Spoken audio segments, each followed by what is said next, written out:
The Girl in the Jar. Part 1. The Market Find. In a sleepy village in Kerala, India, Clara, a British travel blogger, was exploring old street markets for unique antiques. She came across a stall run by an elderly man who barely spoke. Among rusted keys and brass idols, she found something strange.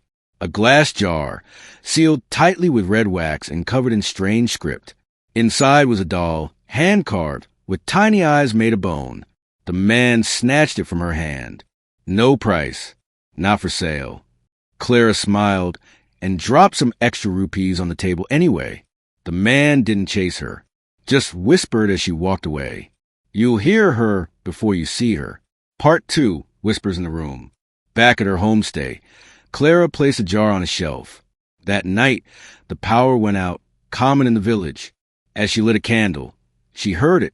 Tuck, tuck, tuck, like fingers tapping on glass. She turned to the jar. The doll inside hadn't moved, but she noticed something. The inside of the glass was fogging up, as if something warm was breathing inside. Then came the whisper, clear, from the jar. Let me out. Part 3, Research and Warning. She contacted an anthropology professor she had met during her travels. He identified the script on the wax seal, Sanskrit Brahmi, an ancient dialect used for curses and bindings. That's not a doll, he said.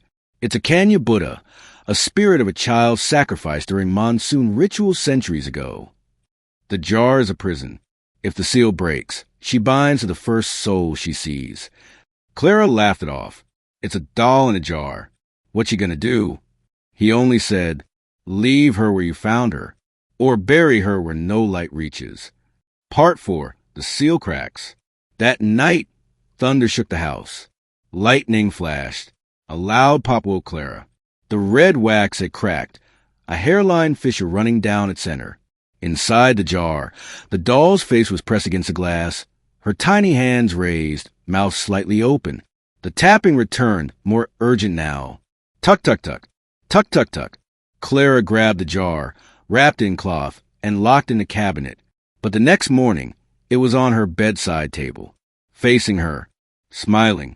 Part 5, The Possession. Clara's behavior began to change. Locals noticed she stopped responding in English. She muttered in an ancient tongue none of them recognized. She became terrified of mirrors, smashed everyone in the homestay. One night, the host family found her standing in the river at dawn, holding the jar submerged, speaking softly to it. They took her to a local priest. He didn't speak as he examined the jar, just stared, then finally said, she already let it out. The jar is empty. The girl is inside her now. Part 6. The Final Ritual. The priest tried a ritual to sever the bond.